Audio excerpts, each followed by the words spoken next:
Hi everyone. All right, so I just want to start right where we left off last time, and I just want to briefly remind you of the framework that we're working in. So we have these sort of we're looking at these very simple, arguably the simplest possible models of evolutionary dynamics. All right. Which, as we talked about last time, we just have we have some simple parameters. We're assuming a population of constant size n. We're assuming that mutations arise every replication at some rate u, where this can be thought of as some per site mutation rate times L sites in each genome. And each new mutation that arises has some selective effect drawn from some distribution, rho of S, which is basically describing the fraction of these L sites at which a mutation would have some effect S on fitness. We defined precisely sort of what these parameters mean in terms of the Wright-Fisher or Moran processes for the stochastic birth-death dynamics. Today I am going to just want to emphasize I'm going to work within a sort of simpler version of this. We are going to imagine an approximation for the purposes at least of today where we're going to imagine that L is really large and mu is really small. And so basically each new mutation arises at some unique site that hasn't been mutated before, at least in the relevant history of the population that we're looking at. And so this is sort of often thought of as an infinite sites model. But the overall sort of genome-wide mutation rate will be U. All right. And so last time, like right towards the end, we talked about how to model. Oh, sorry. Before I get to that, what I wanted to say is, what do we want to predict? We want to predict two kinds of observables. Okay. So one is to do with how the population will evolve in the long term. Basically, the fixation probability of some new mutation that arises at some site that has some selective effect S. Okay, obviously this will depend on N and U and potentially the whole distribution rho of S. Okay. And so we'll want to calculate this fixation probability. And from this we can calculate derivative quantities such as this V that I talked about, which is just by definition this, okay, which is the sort of rate of change of mean fitness of the population like we talked about last time. And then we want to calculate statistics to do with diversity, and for the purposes of today we'll focus primarily on sort of these snapshots, sort of single time point, single site statistics, the most general of which is this site frequency spectrum, which I defined yesterday. Basically, of the polymorphic sites within the population, what fraction of those polymorphic sites have frequency X as a function of X, and from this we can compute derivative quantities like the heterozygosity, which is like the average number of differences between a pair of individuals, things like this, okay? So we want to go from here to here, okay? And at the end of yesterday, what I started talking about was sort of what is known in the long history of population genetics. And one thing that's sort of been extensively studied is looking at the dynamics of mutation, selection, and drift at just one of these loci at a time. And so the implicit assumption behind these kinds of models is going to be that the genome as a whole, all these L sites, we can think of the dynamics at each of those sites independently. Okay, and so we wrote down this diffusion equation which described if you just have two alleles at one of these L sites, how does the frequency of the two alleles change over time? And let me just briefly remind you what we got. So we said P of X and T, okay, this is just the probability, that the frequency, okay, meaning the fraction of the population that has this mutation, of a mutation at a single site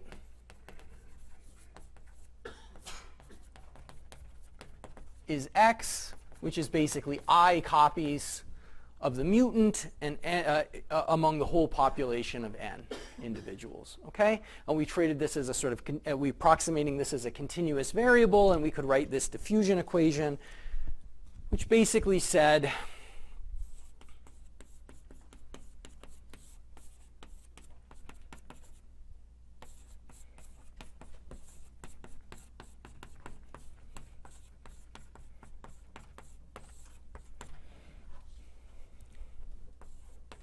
write it in a slightly different order today.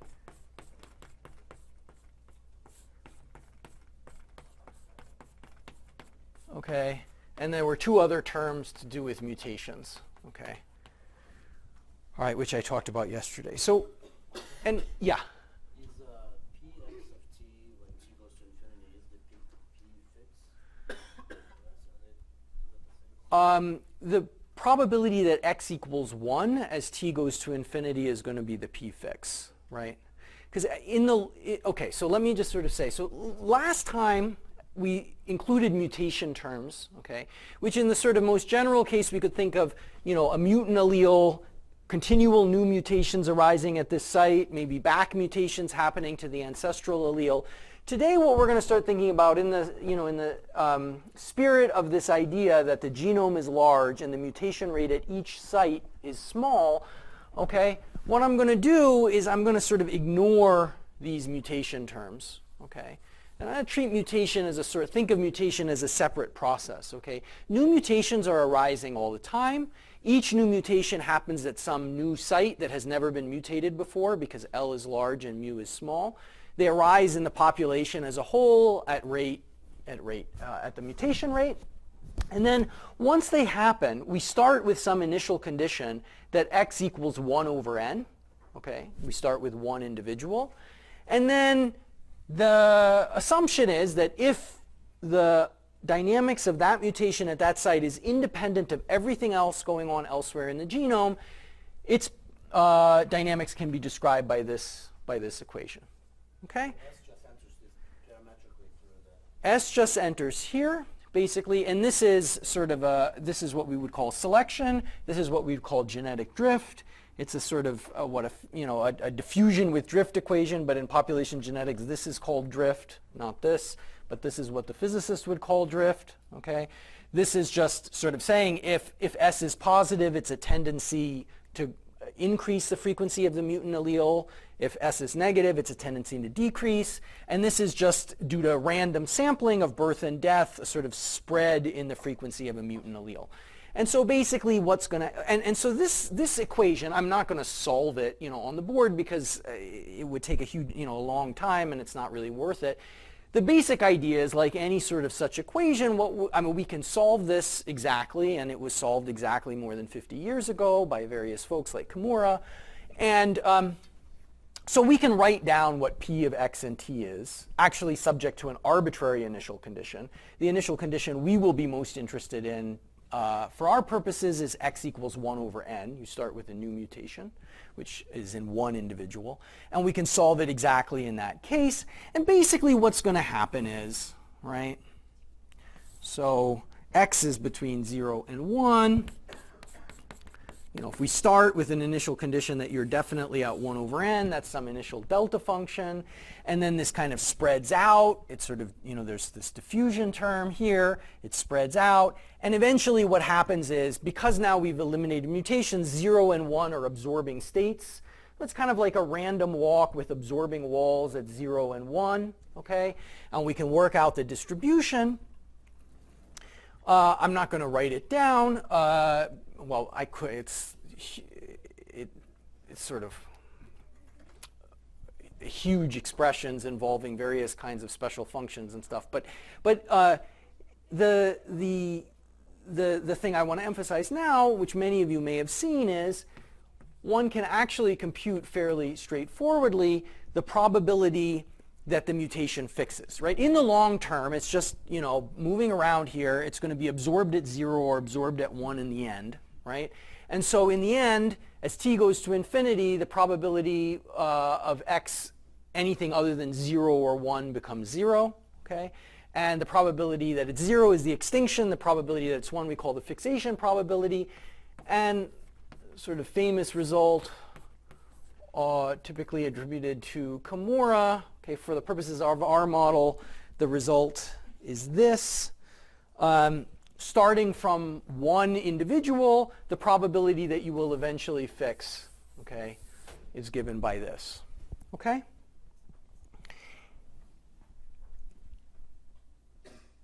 All right. So this tells us, what this p fix of s is. From this, we could calculate the rate. If we assume now that mutations are arising at unique sites, each of their dynamics is independent of each other, we could from this calculate things like v. Okay. From the full solution for p of x and t, if you think about it, we'll come back to this in a bit more detail in a little bit, you could also compute the expected site frequency spectrum exactly, right? Because new mutations are constantly arising, and their dynamics are then described by this, and so you can calculate the probability that any given polymorphism is at frequency x, which is the site frequency spectrum by definition. Okay. So just a couple of things about this. How many of you have seen this formula before? Probably most of you. How many have not? Okay, so maybe a third haven't. All right, so the classic things about this are, for instance, if basically you can see that there's something that happens depending on the value of ns. Okay, so first of all, let's assume, for the sake of argument, s is small. Okay, so this for selective effects that are, for mutations that aren't like super beneficial or lethal, okay, s might be a few percent or less. So we'll often treat s as small. So then p fix of s is just about s over 1 minus e to the minus ns. And from this, what we can see is that if ns is small compared to 1, then p fix of s is just about equal to 1 over n. Okay? And if ns is large compared to 1, then let me use this board. All right. If ns is large compared to 1, then we have p fix of s is about s for s greater than 0, and is s e to the minus ns, e to the just ns for s less than 0. Okay? And so what this is saying is, essentially, if ns is small compared to 1, the fixation probability is about 1 over n. Okay? Which, if you think about it, if the mutation is neutral, that has to be what the fixation probability is, right? Because if the mutation is neutral, it starts out at 1 out of n individuals. In the long term, one of those n individuals is going to be the common ancestor of the whole population. And so if the mutation is neutral, all those individuals are equivalent, and so the probability of fixation has to be 1 over n, right? If ns is large, on the other hand, if the mutation is deleterious, so e to the ns is strongly negative, so this is sort of exponentially suppressed. Okay, the fixation probability gets exponentially suppressed. Alternatively, if s is greater than 0, the fixation probability becomes s. Okay, and so just to sort of draw what this looks like, sorry, I should draw.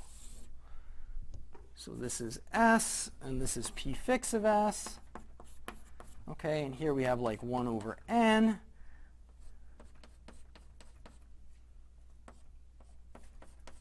Okay, so what we have, essentially something that looks like this, roughly speaking, right? For s small compared to 1 over n, selection is going to efficiently get rid of these mutations. For s large compared to 1 over n, okay, but still small compared to 1, so most beneficial mutations are not going to survive because s is small compared to 1, but a fraction s of them will fix. And then in between minus 1 over n and 1 over n, the behavior is basically neutral. So selection can't tell beneficial from deleterious mutations in this range. Okay. All right. This is all sort of well known. Okay. You had a question? Seems like absolute No, this is, no.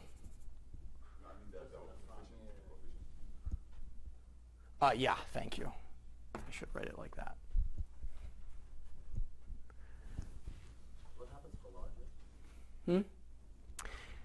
So, I mean, for larger for larger s, you should just use this formula. You can see that, you know, as s gets really large, as s approaches 1, the fixation probability sort of asymptotes to 1. Obviously, the fixation probability can't be bigger than 1. Yeah. Okay. All right. So, all right.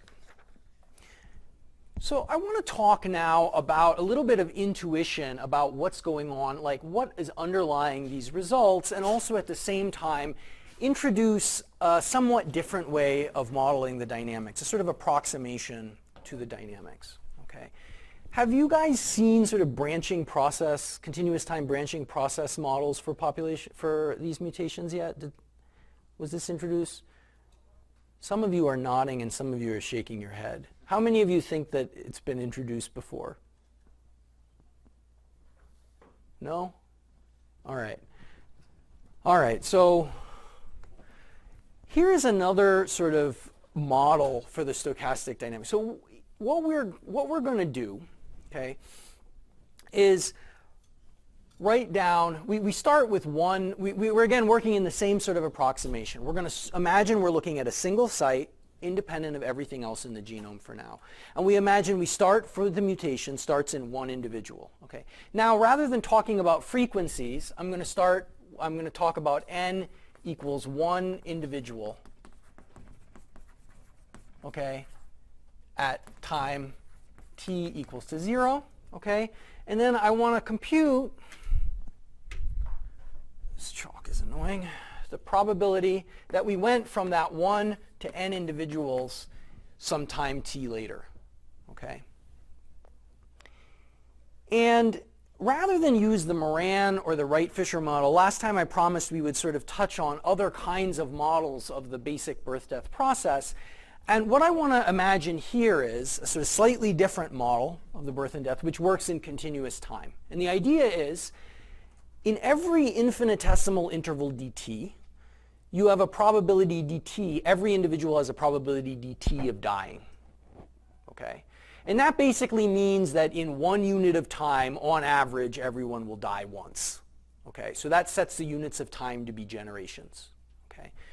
And then every unit of time, every sliver of time dt, every individual has a probability 1 plus its fitness effect, okay, minus the mean fitness of the population of giving birth. Okay? Right? So this is like how selection is incorporated. Okay? And so from this, right, we can write an equation for the probability of going from 1 to n individuals. Okay? And what I'm going to imagine doing, all right, I'm going to imagine, for the purposes of this calculation, that we start with one mutant individual in a very large population. Okay? So we're going to imagine like being in the very, very large big N limit. Okay?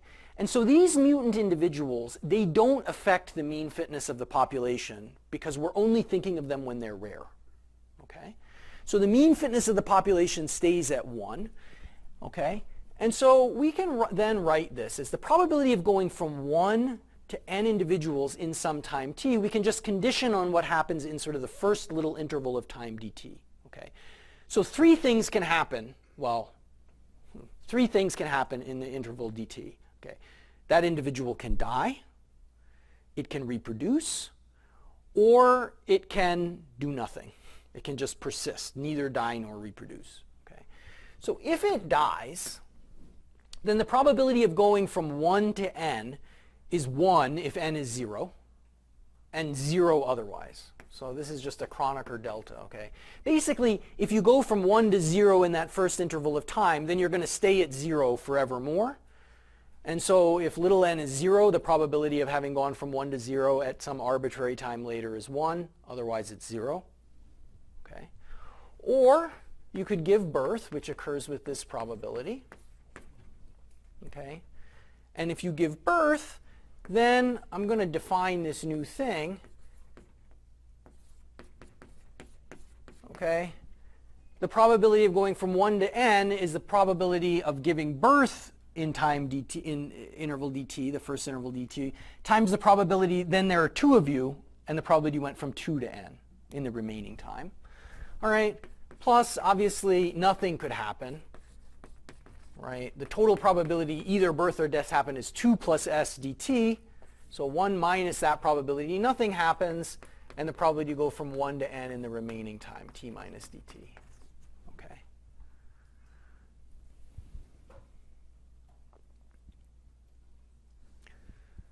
So this is a continuous time branching process model. Okay.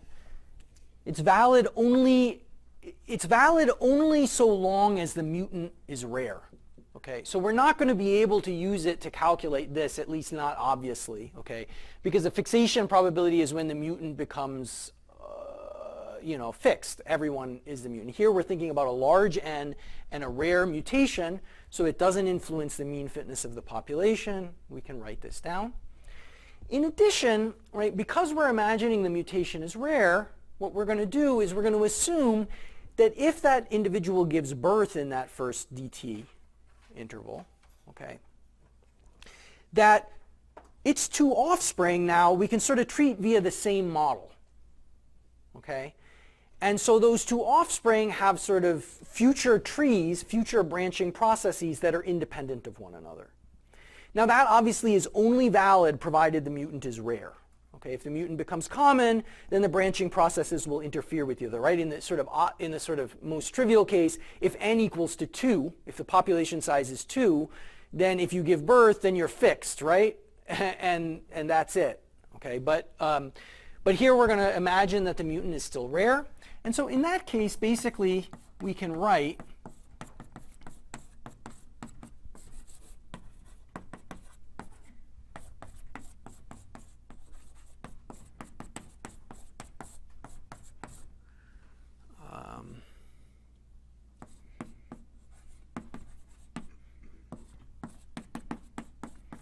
okay, the probability that you start with 2 and go to n in some time interval is the probability one of those lineages goes to some value m and the other goes to whatever's left over, okay, where m can be anything from 0 to n.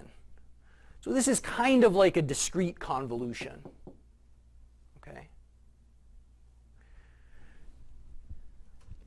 And so the nice thing about this is, okay, if I plug this in here, okay, I have an equation for p of 1 to n in some time t, okay, and because I have a convolution on this side, anyone have any idea how I want to go about solving it? Yeah, exactly. So we don't actually, this is a sort of a funky, this is not quite a convolution that you might, see often in physics. It's a sort of discrete version of a convolution, and this has these funny limits. It turns out that what we actually want to do is something sort of similar to a Fourier transform. Okay, we can define this generating function.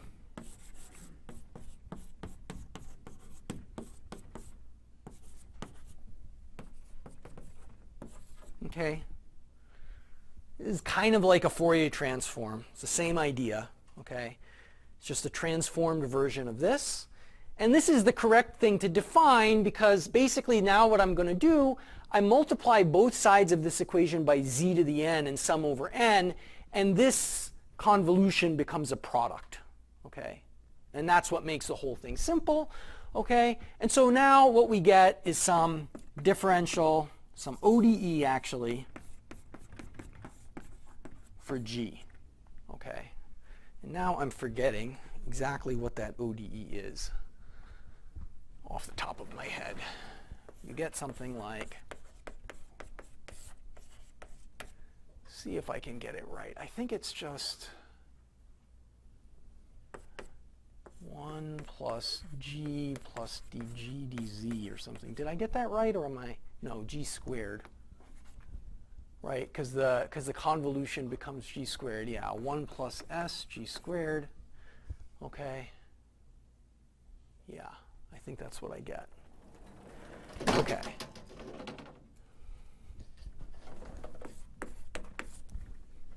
I'm going to leave that as an exercise, right? You should be able. I mean, whatever. It's a straightforward thing. You get some equation for G. All right. I don't want to like spend the whole time like just going through sort of algebra, which you guys should know how to do, right? You plug this in. You get this thing. This is just an ODE for G. It turns out it's a standard ODE, and I did remember to write down the answer. So the result that you get, okay, what's the initial condition? Just as a reminder, G of Z at t equals to 0 is what? It's just Z, right? Because we assume that at t equals 0, you have one individual. So the probability of going from 1 to 1 in 0 time is 1. The probability of going from 1 to anything else in 0 time is 0. So that gives you just Z. And so solving this ODE with this initial condition, it turns out it gives you this.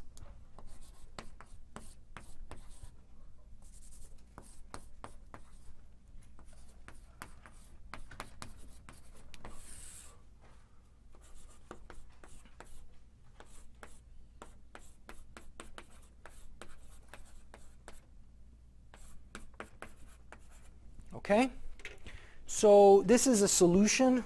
Get some more reasonable chalk. All right.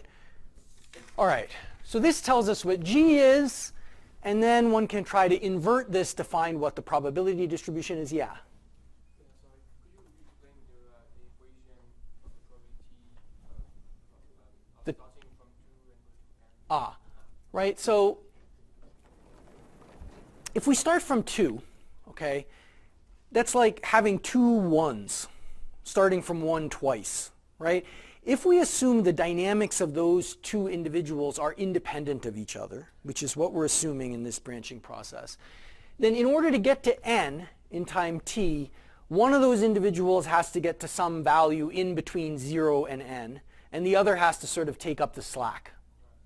Make sense? Okay.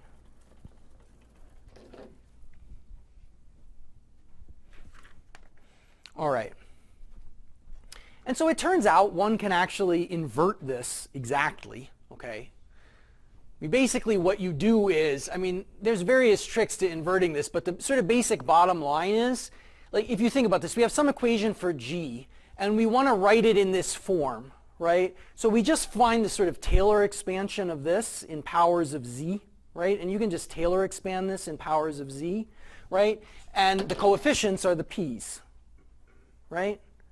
And so what you find is, if you do that, I'm going to write out separately for n equals 0.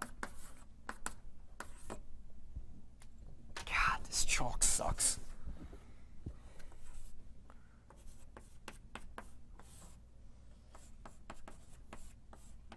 Okay, this is valid whether s is positive or negative. Okay.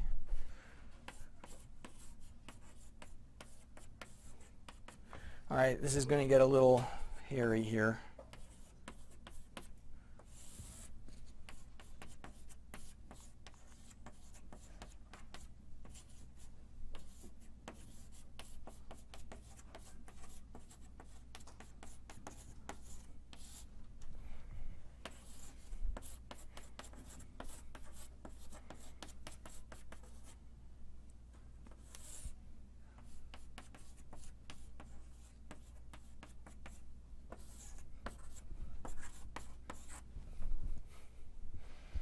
All right.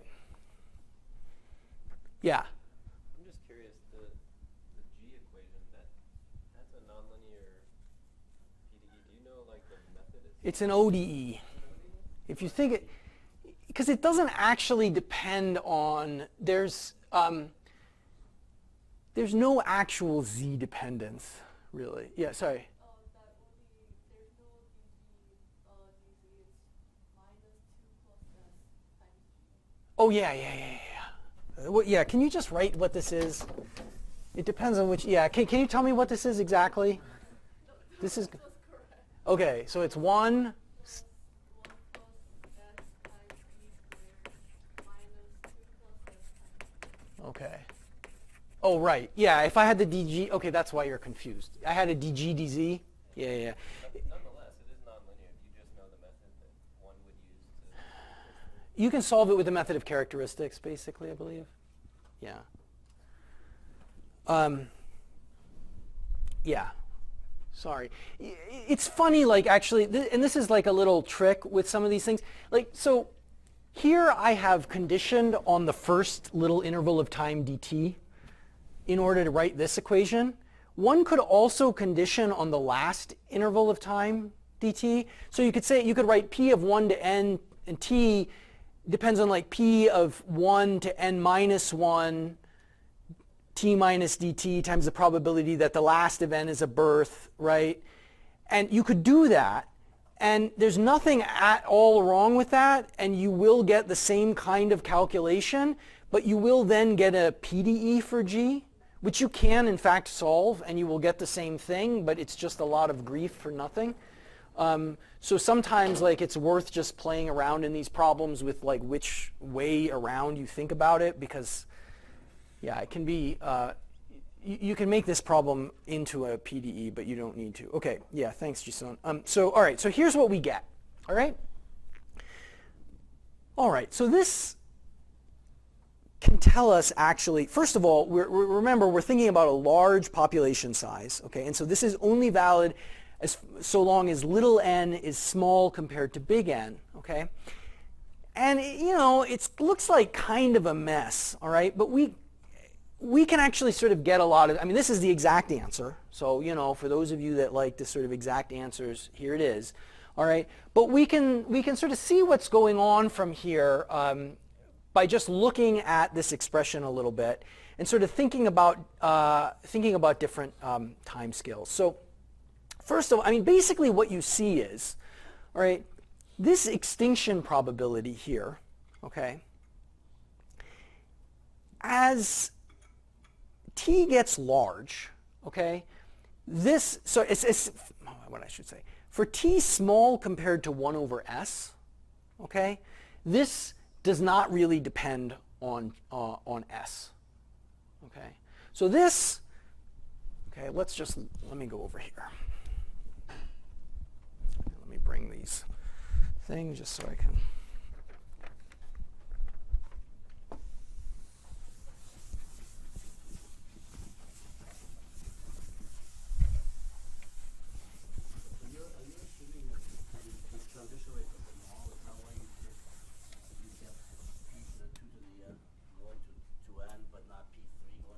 Well, because I'm treating the process in continuous time, right? So in an interval dt, you can only have one event as dt goes to 0. You write as a product of Well, you can have one of them go to, like, let's say little n is 7. You could have 1 to 3 and then 1 to 4, right, is a term in that sum. But the initial one in the interval of time dt, it can either go to 0, 1, or 2. That's it. You can't go from 0 to 3, from 1 to 3 in an infinitesimal interval. That's just the assumption, right? Because it's continuous time. Right? One event in an infinitesimal interval, at most. Is that clear? not completely. I mean, it's you write P2. There are two events when you go to the so when you write a solution, under two events. One Yeah, I mean, in that first interval of time dt, if you went to 2, then in the remaining time that you have left, t minus dt, you have to get from 2 to n. And you can get to 2 to n, you know, those two individuals, one of them can get to something and the other can get to something else as long as they add up to n. That's it. Okay. All right. All right. So we can look at these things. All right, a couple of sort of things I want to point out. First of all,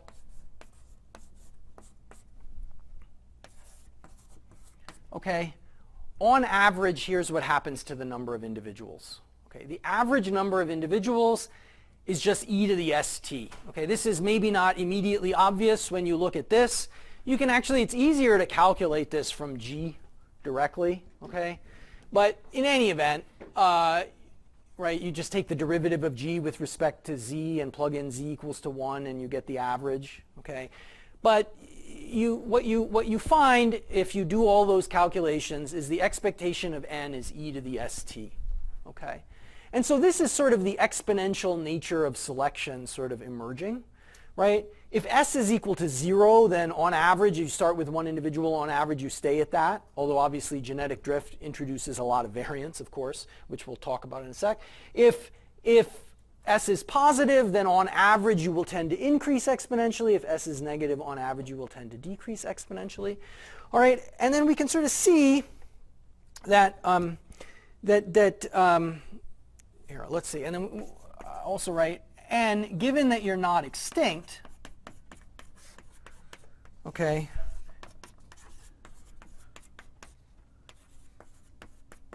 turns out to be this, okay. All right, and you can get this just by, conditioning on not being in that n equals 0 state and computing the average, okay. Okay. Given that you're not extinct, your probability, your frequency is much larger, okay. And there, you can see here that t always appears multiplied by s, right? So there's two natural kinds of regimes, all right.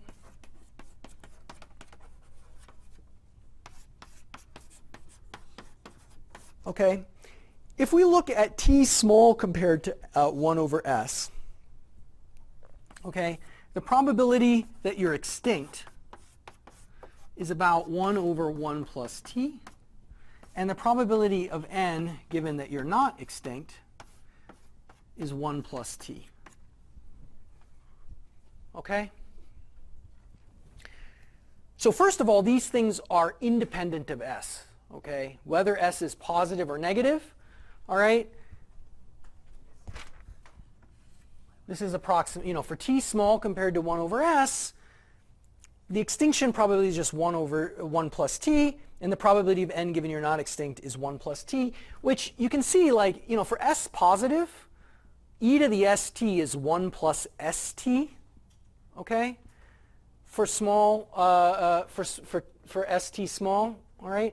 And if s is small compared to 1, which is what we're assuming here, this is actually much bigger, right? So if you don't go extinct, you grow much faster than the expectation, but of course there's this probability that you go extinct, which is rapidly growing, It's growing almost like 1 over t, okay? And then at long times,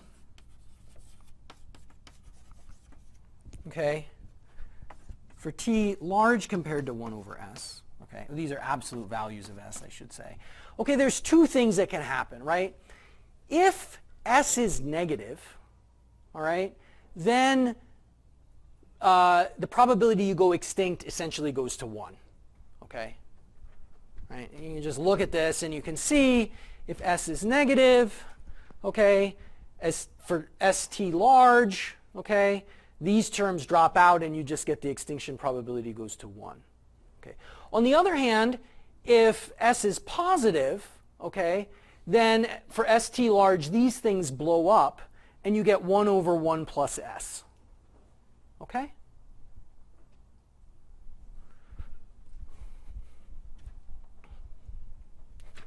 Okay.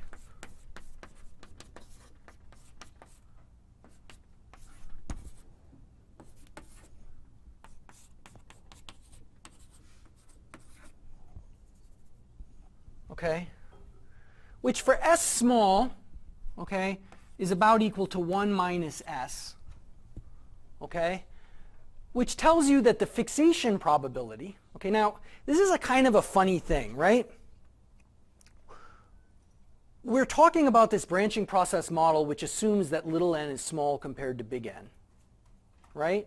And so we shouldn't really be able to talk about fixation probabilities. But you can see here that even as big N goes to infinity, right, for very large big N, right, the extinction probability even of a beneficial mutation is 1 minus s, where s is small, okay, which means that at most only a fraction s of the mutations can fix, right? And so that's sort of connecting back with this result here, okay? And effectively what's going on,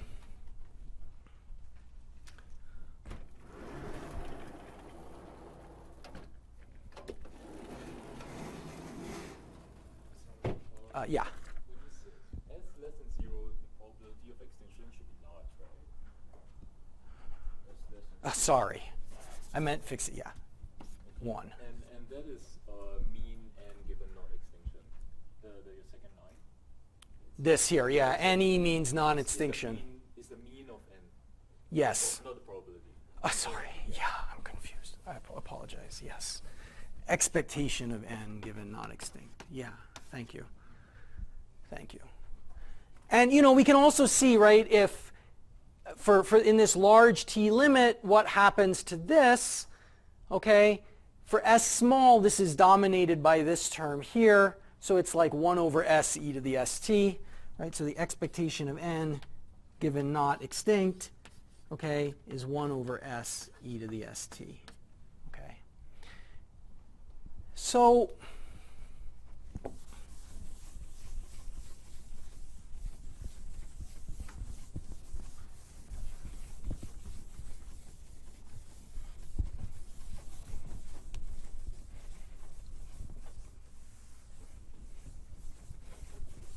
what you can kind of see from this is this sort of following picture.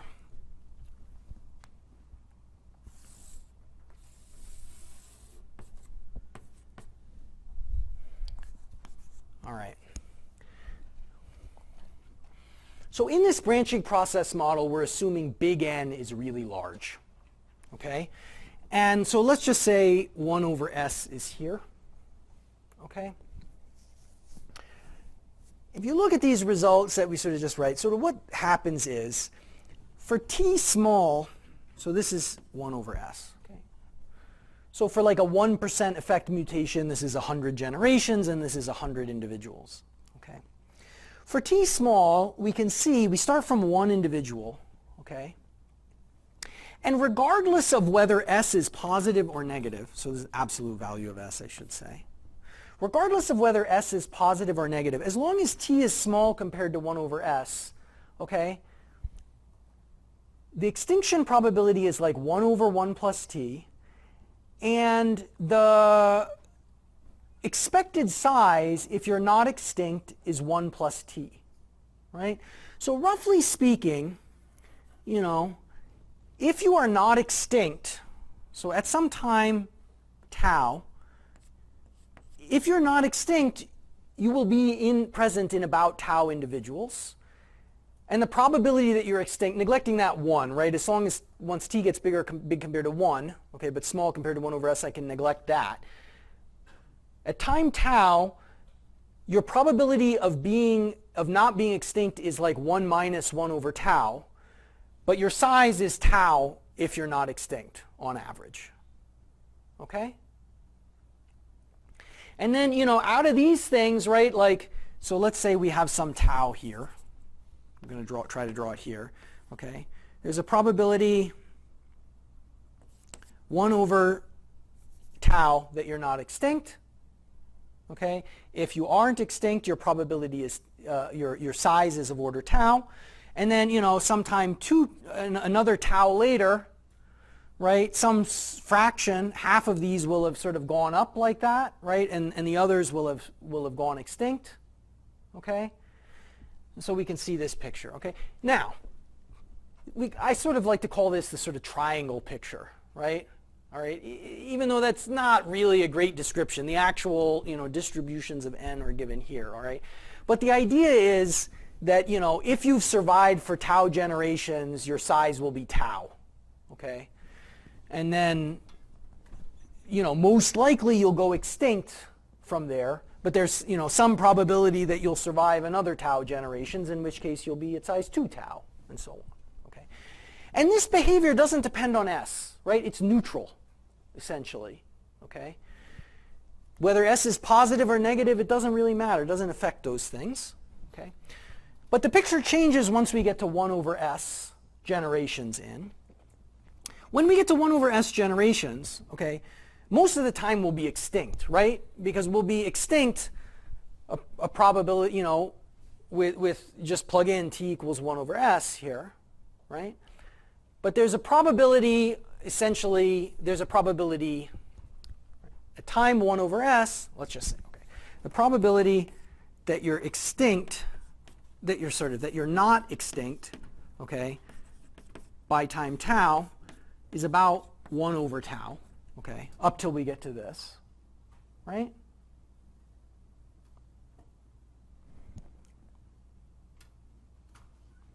Because the probability you're extinct, sorry, did I write this wrong? Yeah, sorry. No wonder I'm getting confused. 1 minus that, sorry. Right? This is the probability of not being extinct. You should have caught that, right? Because as t gets large, the probability of being extinct has to go up. All right? The probability you're not extinct is about 1 over tau. Okay? And the size given that you're not extinct is tau. So but when tau equals 1 over s, right, the probability of not being extinct is just s. Okay? And then you can sort of see from that, well, to get here, okay,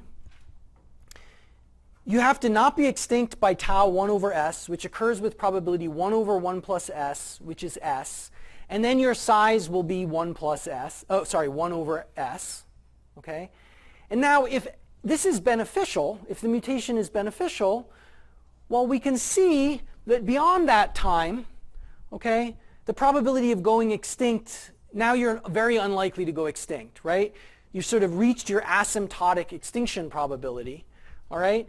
And the expected value now of your population size is just growing exponentially starting at 1 over s, right? So that's why like the expectation of n, if s is greater than 0, is like now growing exponentially. It's like 1 over s e to the st. Because you sort of drifted quickly to 1 over s and now you're growing exponentially. By contrast, if s is negative, this is kind of a hard barrier. You can drift up to here, but you cannot go beyond. Okay? And I mean, this is, obviously things are kind of fuzzy, right? And the full expressions are over there. But we can sort of basically think of this as like, you have a neutral process under 1 over s, okay? If you hit 1 over s, if s is positive, you're kind of absorbed there, and then you shoot up deterministically from there. And if s is negative, you kind of bounce off. You can't get above 1 over s, okay? I mean, roughly speaking, that's what this is telling us.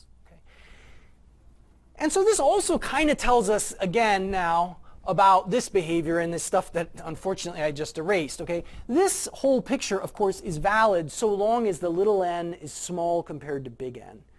But you can see that despite having to make that assumption, this actually tells us quite a lot about what's happening. You can sort of see if this picture has ns large, right? Because 1 over s is down here and big N is up here. Right? If ns were small, that would bring like the n below this 1 over s. And you can kind of see the dynamics are neutral all the way up to big N. Right? And so that's kind of why if ns is small, the dynamics kind of look neutral, regardless of s. Okay? And when n times the absolute value of s gets big, then we have this picture. Okay?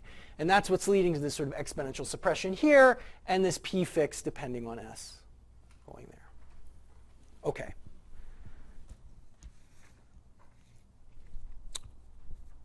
All right.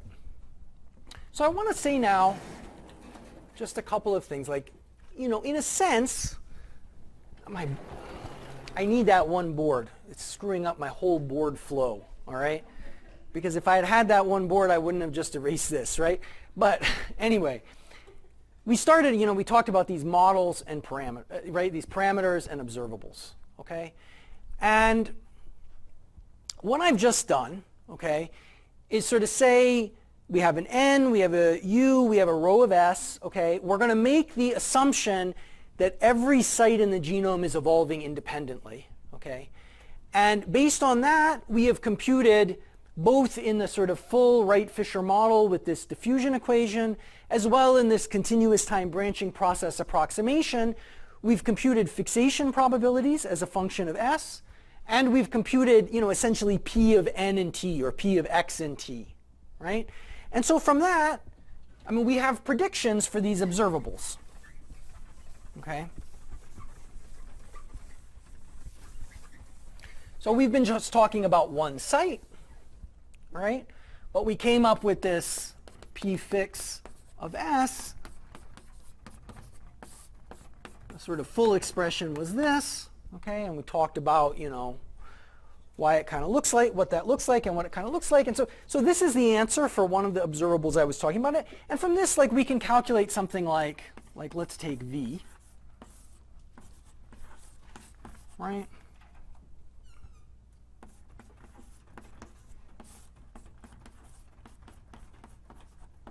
Okay. Basically what this is saying is, right, new mutations arise in the population. On average, n individuals reproduce every generation. Mutations occur at rate u, so n times u new mutations are introduced into the population each generation. Those mutations, they happen at independent sites that in this sort of simple approximation that we're saying every site is independent and a large genome has never been mutated before and has fitness effect S with probability rho of S ds. Okay? The fixation probability of that mutant, assuming that each site can be treated independently, we just calculated, it's this. Okay? And then if it fixes, it has effect S on the mean fitness. So this will be the rate of change of mean fitness. Okay? If you wanted to just know the substitution rate, how many mutations will accumulate as a function of time, you just, same thing, but just delete the S. Okay, this is the sort of fixation rate of new mutations. So if you just looked over a long time, this is how rapidly a lineage would accumulate mutations. Okay, so this is an answer. Okay, similarly, we can write the site frequency spectrum. Let's write f of x and t. All right, this is the site frequency. Sorry, no t here. It's a snapshot statistic.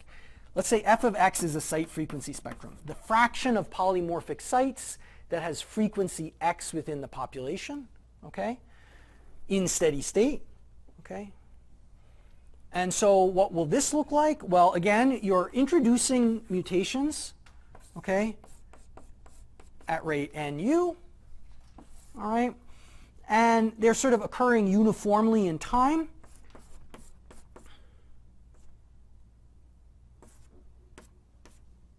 What do I want to write?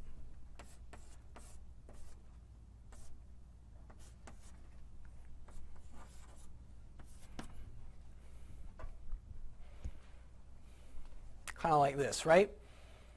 This is, strictly speaking, this is actually the number of mutations, okay, that are present at frequency x at any given time. Well, mutations are occurring uniformly in time at rate nu, okay? And, you know, so the mutations that happened a time tau ago, okay, are contributing a polymorphism currently at frequency x with probability p of x t minus tau. Where the time, you know, it could be infinitely far in the past, although like in practice very long ago they will not, you know, up to the present. Okay? So these are predictions. Okay? And you know, there's solutions in this approximation that we can treat each site independently. All right. Now the problem is that in practice we can't do that. All right. And you can already see this, okay?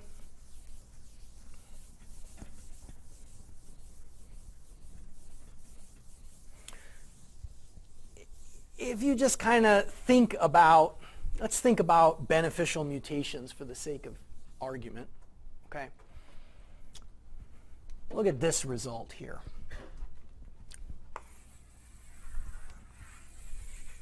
Right? And let's just imagine, for the sake of argument, that all the mutations are beneficial, okay, and they have some characteristic effect S, okay? Whatever it is, it doesn't matter. This expression here depends linearly on u, okay? So the implication is that if I double the mutation rate, I double the rate at which these mutations fix. I double the rate at which they arise. Since they all fix independently, I just double the rate at which the population adapts. Okay. Now, one of those sort of ways I got interested in population genetics in the first place is that, like, if you look at evolution experiments in any kind of microbial system, okay, you can actually manipulate mutation rates in experiments. And in the last lecture, I guess on Thursday that I'm giving, I'll talk about some of this experimental work in detail, show you some of the data. But the bottom line is, one can one can change mutation rates by factors of 1,000 in experiments. And just watch how the populations evolve. And they don't do anything. Like if you double the mutation rate, I mean, if you multiply the mutation rate by a factor of 1,000, these experimental populations do not adapt any faster. It's just empirical reality, okay? So why could that be? Well, if you think about it, let's imagine that you have some population of size n and you're creating mutations at rate u, and let's say you create 2 different beneficial mutations, okay, in 2 different individuals, okay? So after some time, on the order of 1 over s generations, let's say that they grow enough to reach, this size, and now they're going to fix. Just nomenclature. We say if they sort of get to this size, we say they've established, because then they start to grow deterministically and they're going to fix. They're at some point no longer going to be independent. You're going to have one lineage that has one beneficial mutation, another that has another, and they can't both fix in the population at the same time. One or the other has to. So actually, the fixation probabilities had better be less than this, okay? Because you not only have to kind of survive genetic drift and so on to grow, you also have to sort of avoid this competition with other things that are happening at other sites in the genome, right? So if recombination rates are high enough, this picture is perfectly valid, okay? But if not, then this can't be right. Right? We have to account for things happening at multiple sites in the genome simultaneously. And so how would we go about doing that? Right?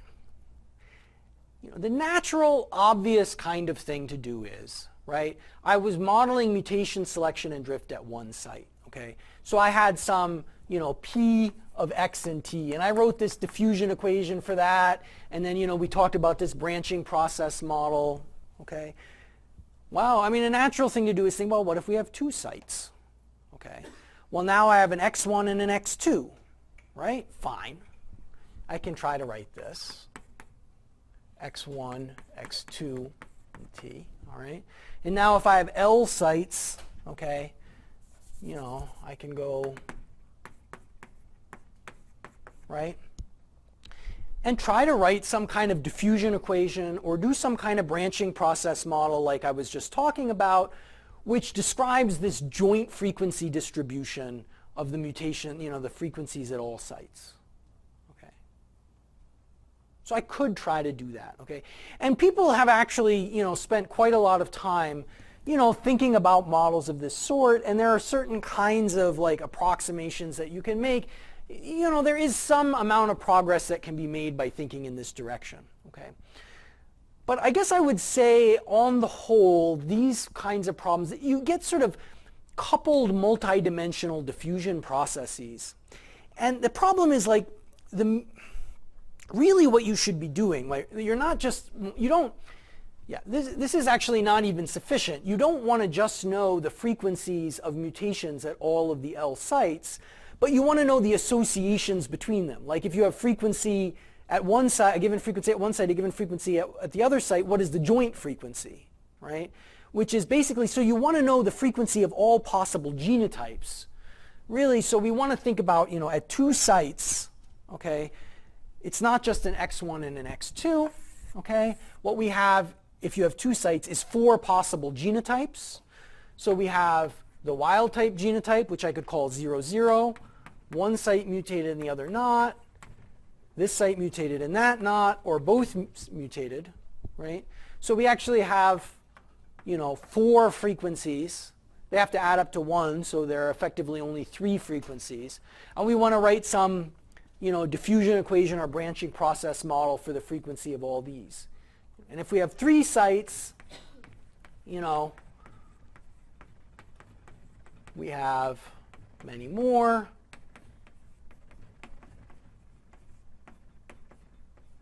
These are the possible genotypes, right? And in general, we have, 2 to the L minus 1 frequencies to keep track of, okay? And mutations are not sort of uniformly connecting these genotypes, right? You can't mutate from any genotype to any other genotype. There's this sort of, complicated dependency of which genotypes can mutate to which other genotype. So you have this sort of coupled system of diffusion equations, which you can certainly write down, okay? It's not that, I'm not going to do it because it's a mess, but like conceptually you can write down the same kind of diffusion equation. You could write down the same kind of branching process models that I wrote down before. The problem is, like, as far as I'm aware, nobody has really made any progress in solving them. Even the 2 locus case you can't solve exactly, as far as I'm aware. You can get some things out of it, but certainly by the time you get to 3 loci and above, it's just not obvious how to make any progress whatsoever. Okay, so I don't want to say that like it can't be done, but nobody, I think, has been able to do it. Okay, as far as I'm aware. Yeah. That first one you wrote down, PX1, Yeah. that contains the same information. This is a subset of the information in this. Right? So this is a distribution of the marginal frequencies of mutations at each of the loci. But what you really fully need to fully understand the problem is the joint frequency distribution of all possible genotypes.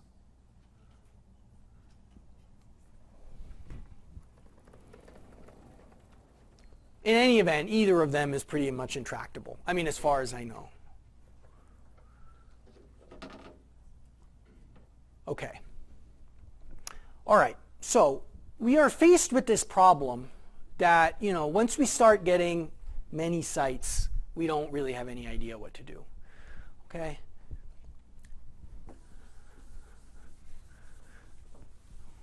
Okay. Like no one has done anything. You mean like no one has like written like a super long equation analogous to the equations Here, yeah. So you can set up you can write down the diffusion equations, right? Yeah. But like Kimura solved the single locus diffusion equation in the 50s, and nobody has been able to. Right? You might think that like, oh, you solve the 1 locus, then you kind of think about the 2 locus, 3 locus, you get some intuition, and you can sort of think about some L goes to infinity limit.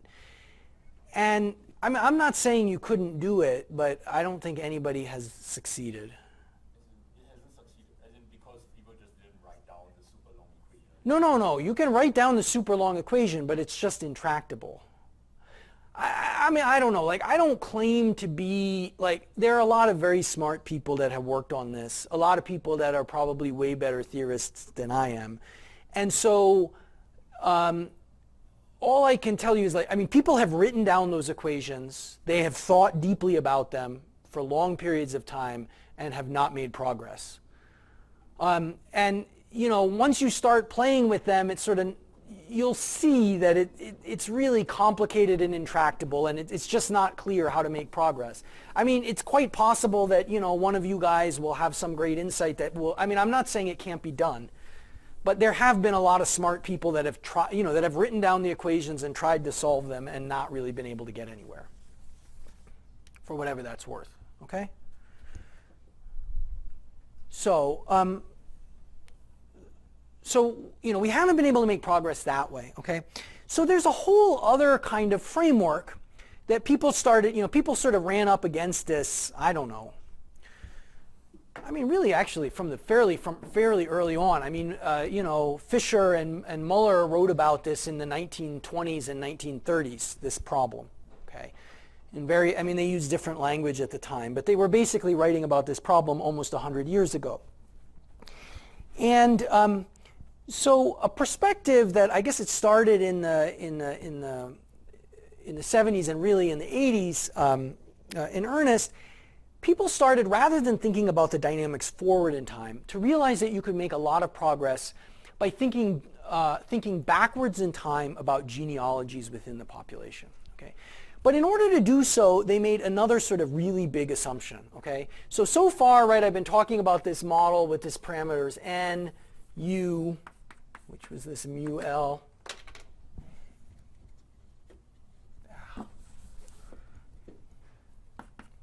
okay, and this row of S, right? And yesterday, some of you gave me a lot of shit about like, oh, this is so simple and boring, right? Which is fair enough. I mean, I don't actually, in some ways, I don't disagree. But what people had to do, okay, is essentially make it even simpler than this, okay? And assume that S equals 0, okay? All right? So they were thinking about purely neutral models, okay? And they wanted to ask, all right, P fix in the neutral models is straightforward, right? Like, that's always 1 over n if there's no selection. But when you've got, lots of sites linked together, okay, what do the diversity statistics look like, okay? Because, they found essentially solving those equations, right? We have predictions for the site frequency spectra that come out of here, and they're just wrong, okay? For, when you've got multiple sites together, okay? And so they started by thinking about, well, what happens if S equals 0? Can we compute the statistics of diversity within the population? Yeah. So you said like most mutations are deleterious, but I'm wondering like what the kind of ratio is, like how. So people believe, I think like most population geneticists would argue that the vast majority of mutations are neutral. Okay. Whether or not that's true, I mean, actually, I'm kind of skeptical personally, okay? It depends on the organism, though. Like, I mean, I'm kind of skeptical of that in, say, yeast, maybe less so in humans. I don't know. But regardless, okay, that is the sort of widespread belief. And the sort of idea that people had was that, beneficial mutations, they thought, are probably pretty rare, okay? So let's ignore them, okay? That's maybe questionable because even if they're rare, they obviously, they're beneficial, so they matter, right? But whatever, that's the idea, the assumption. And that, deleterious mutations, because they're deleterious, they sort of get purged out of the population. So the idea is like somehow the important mutations for diversity are neutral, okay? That's the kind of rationale, okay? As we'll see, and I think a lot of people realize this for a long time, as we'll see, like that rationale is not so good, okay? And I'm not arguing for a moment that this is like a good null model. And in fact, like you could argue like the whole basis for my research program is that this is bad, okay? But before we get into, we have to start with what people have done and is known. And that is the rationale. Okay, and people still believe it. Many people do. Yeah, Greg. Kind of a related question, but just sort of what's really at stake? Because you sort of know the underlying processes. It may be complicated to write down, right, these equations, because Yeah. But when you make these simplifying assumptions, what's the goal? Like, the goal is, so I'll talk a little bit about what people are actually then doing with these results, okay? But the basic goal is, we have had this, as all of you guys know, right? We have had this explosion of sequencing technology, right? And so, you can go out and sequence the hell out of populations, and people go out and sequence the hell out of populations, and they measure the site frequency spectrum, okay? And they want to know, like they see stuff in those site frequency spectrum and it looks weird. And like, what are you supposed to make of it, right? In order to do that, we need to have like a concrete expectation for like what a sort of basic null model of that is. So that we can start, like if you want to start investigating that data and think about things that are odd, you kind of have to understand what this boring stuff is, okay? And so that is essentially the goal, okay?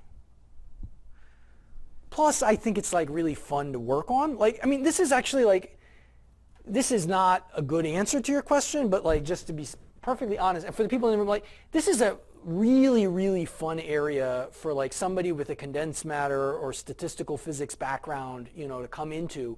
Because I think like it's like one of the only areas of, of quantitative biology where like you have fairly well-defined models, right? Like, one can write down, you can argue Wright, Fisher, Moran, blah, blah, blah. But like you have fairly well-defined models, which pretty much everyone kind of accepts, like something like this is going on. This is a reasonable sort of basic model to start with. And like predicting the phenomenology that comes out of those models is really hard.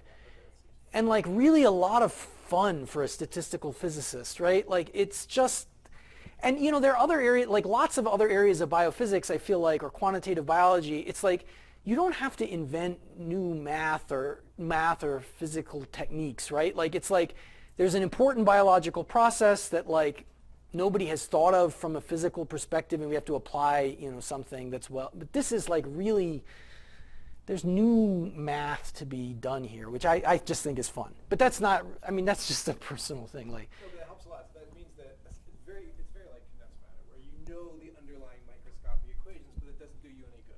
yeah, Right? exactly. And it's, you know, and it's like condensed matter in that, I mean, it's like condensed matter sort of in the good days, where like there's this explosion of like of observational data that nobody has any idea really how to interpret because we don't understand the implications of these simple models, okay? And so basically, like in a sense, this is sort of trying to lay a theoretical framework for that. Okay. All right, so what people had done is like, okay, thought about s equals to 0, okay? And as I was just explaining, there's some rationale for that, okay? But also, like, I mean, from like a perfectly honest perspective, people thought about this because this was the only thing that they could solve, okay? And, you know, I mean, certainly you had better be able to solve that, right? Okay. So how many of you have heard of coalescent theory? Has this been, has anybody talked about this at all in this course? No? How many of you have not heard of it? All right, most of you. Okay, so I'll sort of start from the basics on this. Okay, basically, the idea is now in this even simpler version of the model, okay, we just have an n and a u. Okay, there's no selection. Okay. So, and what we want to do, the divergence statistics are fairly straightforward. S is 0 for everything, so the fixation probability of any new mutation is 1 over n. V is 0 because there's no selection. The substitution rate is just, if you think about it, it's just mutations arise at rate nu. They fix with probability 1 over n. So the substitution rate is u, right? Have you ever heard of that molecular clock? That's what people mean. They just sort of say, okay, you expect substitutions to accumulate at rate u, should be independent of n. People write then about like the paradox of like, you know, populations of different size, in fact, tend to systematically accumulate mutations at different rates. Okay, but anyway, in this model, they shouldn't. So the divergence things are easy. Okay, but what people wanted to calculate was diversity. Okay, so let's talk about like, you know, the site frequency spectrum or the heterozygosity. How do we go about doing this? So the idea that people had is, okay, rather than thinking about individual sites independently, what we're going to do is imagine the sort of opposite limit, okay? We've got some set of, some genomes of length L sites each, okay? Where again, like L is large, mu is small, same idea, okay? And they evolve as a block, right? They're inherited, these are like chromosomes or chunks of chromosomes that are, you know, inherited as blocks, okay? And so what we can do is think about the ancestry of individuals that we sample from a population. So let's imagine that we take n individuals from a population of little n individuals from a much bigger population of big N individuals. So let's say like I sequence all of you in this room, for example, right? So let's say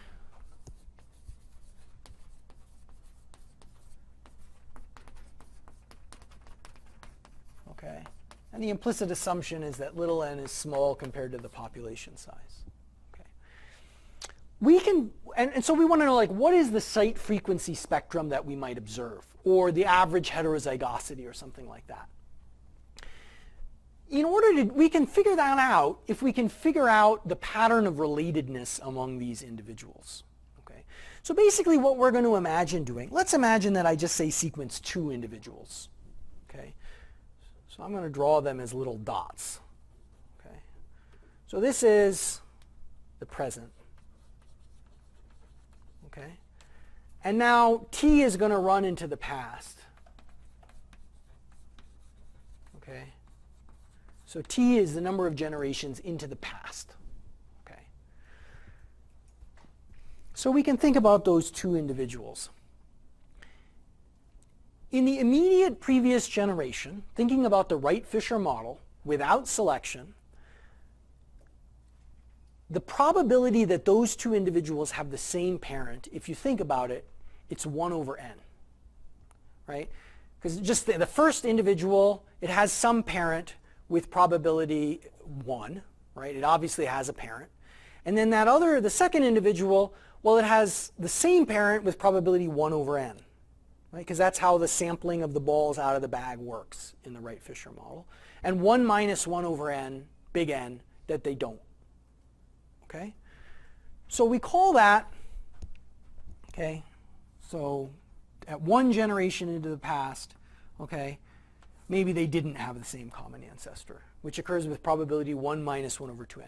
The next generation into the past, it's the same thing. The probability they had the same ancestor is again 1 over big N, right?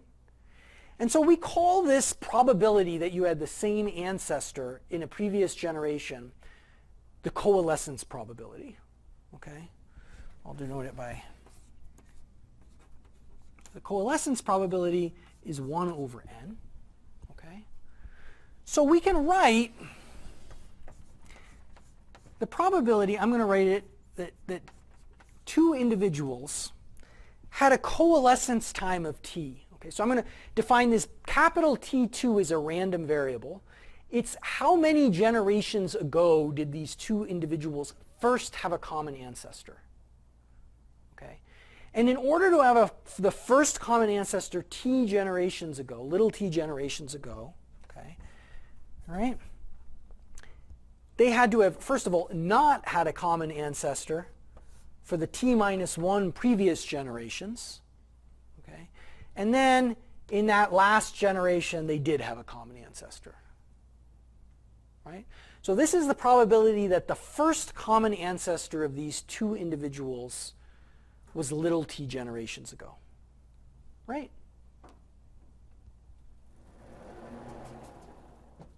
I'm just going to continue here because I don't need this.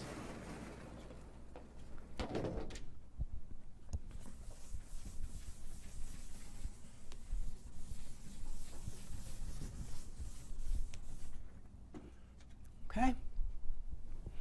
And so, you know, again, if big N is large compared to 1, okay, we'll have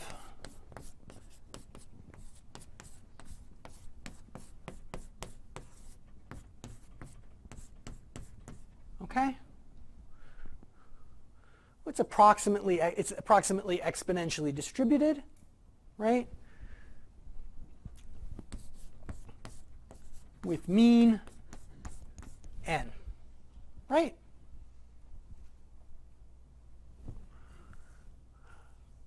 So can anyone tell me what is the average heterozygosity that we expect to see in the population?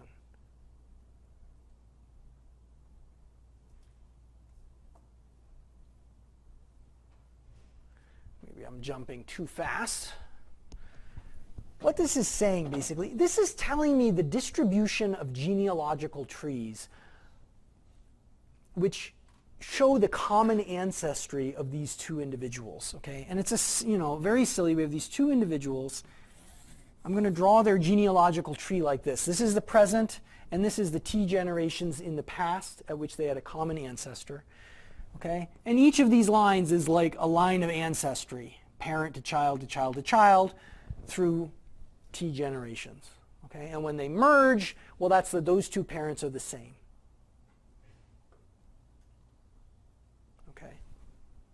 Before I talk about heterozygosity, actually, let me just jump ahead. Let's say that we had 3 individuals. Okay? Say instead of 2, say I had 3 individuals. Say I sampled 3 individuals. Okay? What's the probability that this pair had this common ancestor in the previous generation?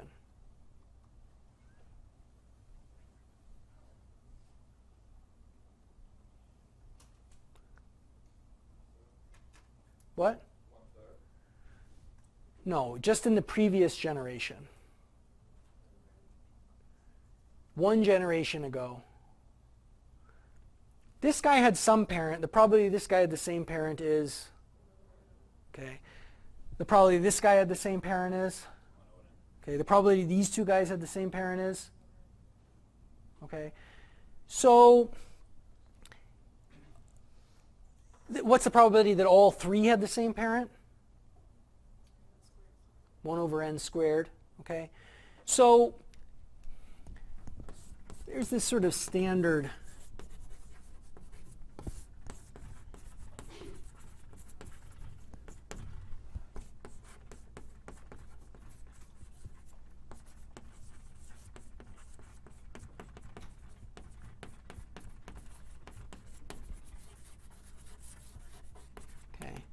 the standard coalescent, okay, which people developed, I mean, Kingman was the guy who first wrote this down, okay. We'll start with this approximation.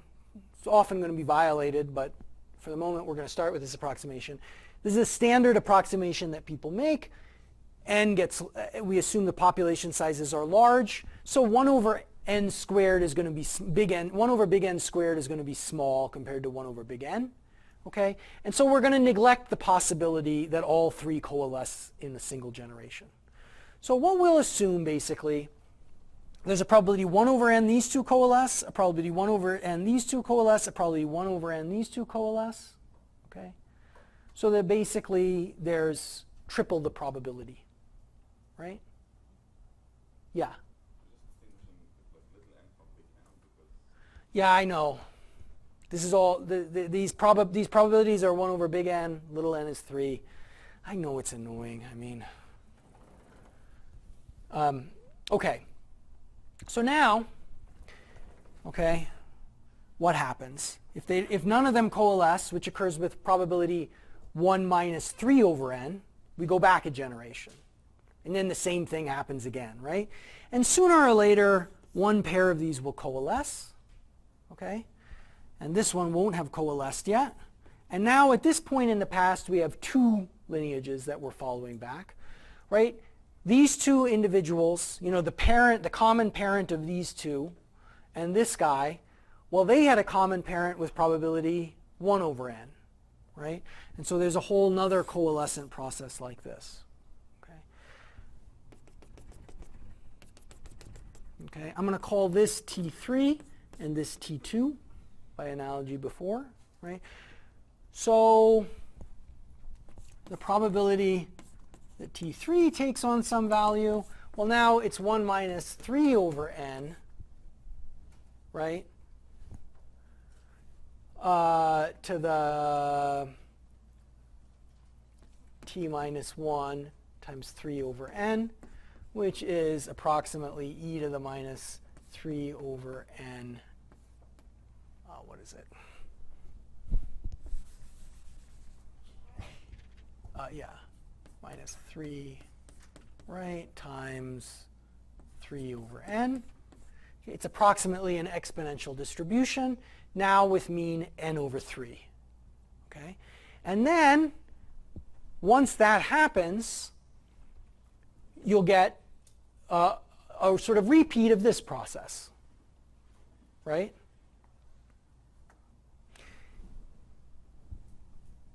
If we had 4 individuals, okay, let's say I had, we'll go over here now. Say I had n equals, little n equals to 4, okay? What is the probability that some pair of them coalesce?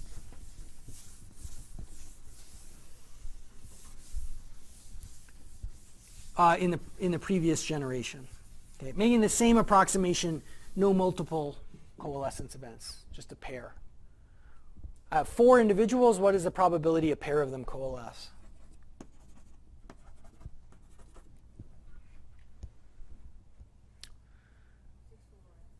Yeah, if you think about it, it's 4 choose 2, right? 4 choose 2 times 1 over n, right? So the probability about equals the same thing.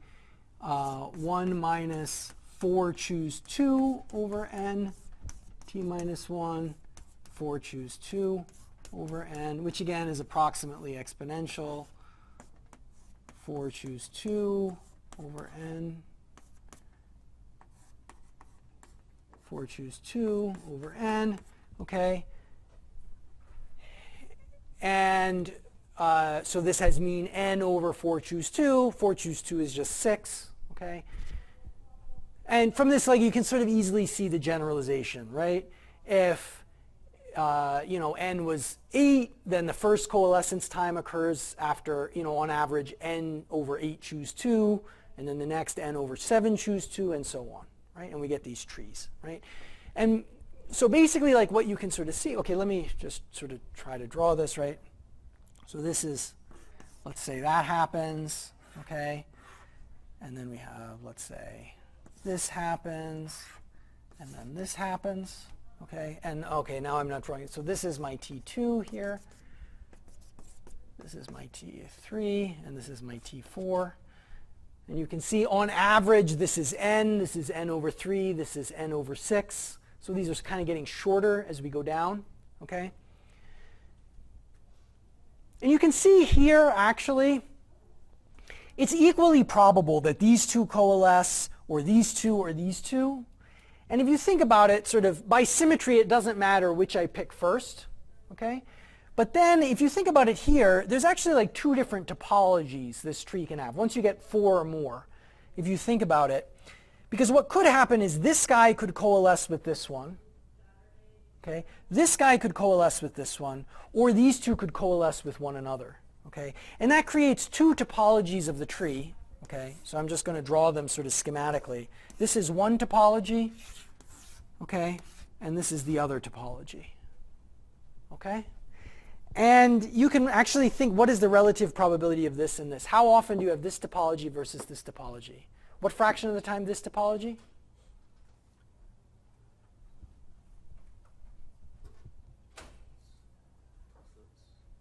Two-thirds. Very good, right? Because the first coalescence event is just arbitrary. I can choose that to be over here without loss of generality. But then basically either of these guys could coalesce with this guy, and I'd call it this topology. In order to get this topology, you have to have the other specific one. So this happens with probability 2/3. This is 1/3. And we know the probability distribution of all these branch lengths, right? All right.